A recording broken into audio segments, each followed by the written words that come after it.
আসসালামু আলাইকুম। আজকে মিনি কিচেনে মাটির চুলায় রান্না করতে চলে আসলাম। কোনো প্রদীপ না, একদম লাড়কি দিয়ে রান্না হবে।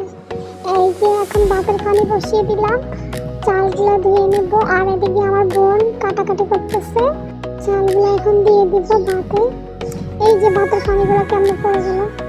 তারপরে যাই এখন ঢাকনা দিয়ে দিব। আর ওই পাশে এখন আমি মাছ ভাজি বসাবো।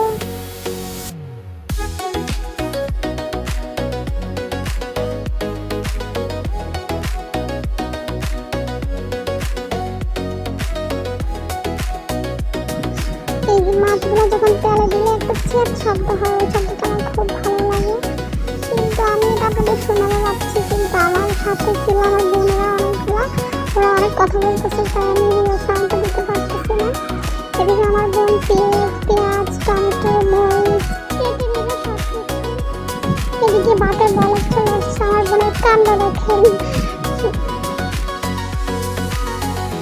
মাছও হয়ে এসছে, মাছগুলো উল্টে দিতেছিলাম। আর এগুলো অনেক মানে মিনি কিচেনের আগুনগুলো অনেক আস্তে হয়, তো তাই অনেক দেরি হয় রান্না করতে করতে, অনেক সময় লেগে যায়, অনেক কষ্ট করে রান্না করি আমরা।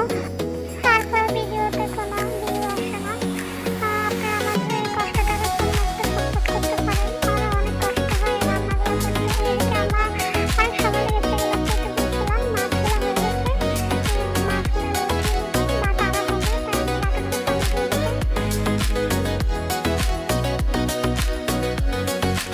এবার হাই প্রেশার চালু করে নিব। সো এখানে অনেকগুলো পেঁয়াজ দিয়ে দিচ্ছি, পেঁয়াজ মাছ দিয়ে দিচ্ছি। পেঁয়াজ মাছ একটু লাল কালার হয়ে আসলে এখানে শাকটা একটু লবণ আর রসুন দিয়ে শাকটা দিয়ে দেবো। একটু একটু করে দেবো, যেহেতু আমাদের পাতিলটা অনেক ছোট। এই যে আমার ভাত রান্না হয়ে গেল, এখন ভাতের মার দিয়ে নেব। এই পাশে এখন ডাল বসাই দেবো। পানি দিয়ে দিলাম, তাহলে পানিটা একটু গরম হোক। এই ফাঁকে আমি ডালগুলো ধুয়ে নেব।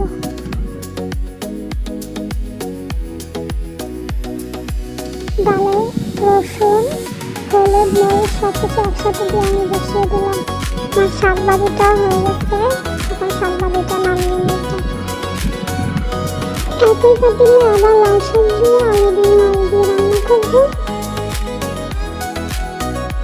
পেঁয়াজ মরিচ টমেটো দিয়ে ভালোভাবে কষিয়ে নেব।